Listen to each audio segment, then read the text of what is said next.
Hi friends, welcome back to Polam's kitchen. ఈరోజు జిలేబీ ఎలా తయారు చేయాలో చూద్దాం. ఇలా నేను చెప్పినట్టుగా ఒకసారి తయారు చేసి చూడండి, పర్ఫెక్ట్గా వస్తాయి. దీనికోసం ముందుగా ఒక బౌల్ తీసుకొని అందులో 1 కప్పు మైదా పిండి, కొద్దిగా ఉప్పు వేసుకొని ఒకసారి కలుపుకోవాలి.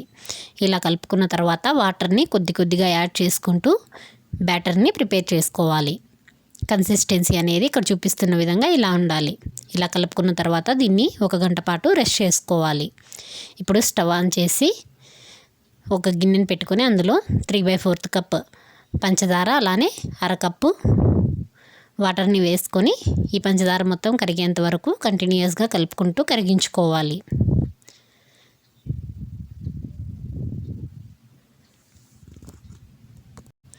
ఇలా పంచదార మొత్తం కరిగి బాయిల్ అవుతున్నప్పుడు ఇందులోకి కొద్దిగా సాఫ్రాన్ని వేసుకోవాలి.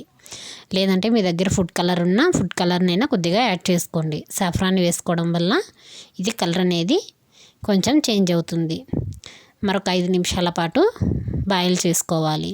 దీనికి ఏం పాకం రానవసరం లేదు. కన్సిస్టెన్సీ అనేది మనం ఇలా పట్టుకుంటే చేతులకి స్టిక్కీగా ఉండాలి.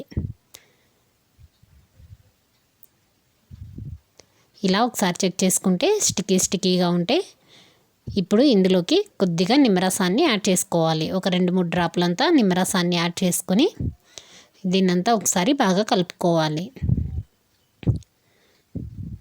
ఇలా కలుపుకొని ఒక 2-3 నిమిషాలు ఉడికించుకోవాలి. అంతే. ఇప్పుడు స్టవ్ ఆఫ్ చేసి దీని మీద ఒక ప్లేట్ పెట్టి పక్కన పెట్టుకోవాలి. ఇప్పుడు తిరిగి స్టవ్ ఆన్ చేసుకొని కడాయిని పెట్టుకుని డీప్ ఫ్రైకి సరిపడా ఆయిల్ని వేసుకోవాలి.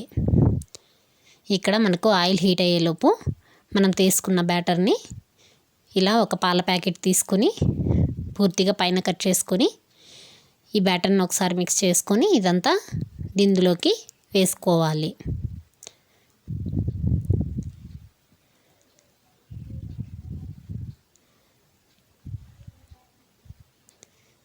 ఇలా ఈ బ్యాటర్ మొత్తాన్ని వేసుకున్న తర్వాత ఇప్పుడు దీన్ని మనం టై చేసుకోవాలి.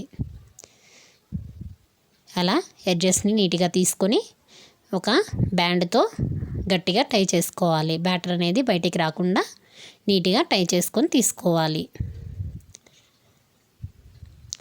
ఇలా చేసుకున్న తర్వాత ఇప్పుడు ఏదో ఒక వైపు మనం అనేది దీన్ని కట్ చేసుకొని తీసుకోవాలి.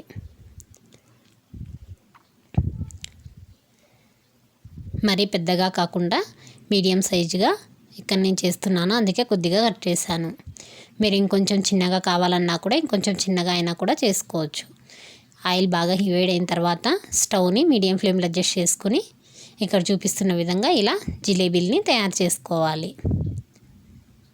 మీరు పాల ప్యాకెట్ లేకపోతే ఏదైనా సాస్ బాటిల్లో అయినా వేసుకొని చేసుకోవచ్చు. ఇలానే మొత్తం అన్నీ తయారు చేసుకోవాలి. వీటిని స్టవ్ని మీడియం ఫ్లేమ్లో ఉంచుకొని బాగా ఫ్రై చేసుకోవాలి. ఇలా ఒకవైపు ఫ్రై అయిన తర్వాత మరొక వైపుకి టర్న్ చేసుకుంటూ ఫ్రై చేసుకోవాలి. 2 వైపులా మంచి కలర్ రావాలి. ఇలా గోల్డెన్ కలర్ వచ్చిన తర్వాత వీటిని ఒక ప్లేట్లోకి తీసుకోవాలి. ఇదే ప్రాసెస్లో మిగిలిన పిండిని కూడా జిలేబీల కింద చేసుకొని తీసుకోవాలి.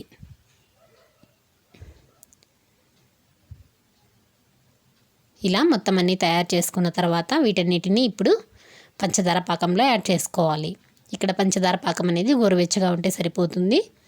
ఇలా మనం తయారు చేసుకున్న జిలేబీలన్నిటిని యాడ్ చేసుకోవాలి. ఇలా మొత్తం అన్నీ యాడ్ చేసుకున్న తర్వాత వీటిని బాగా మిక్స్ చేసుకోవాలి. ఒక 2-3 నిమిషాల పాటు బాగా కలుపుకోవాలి.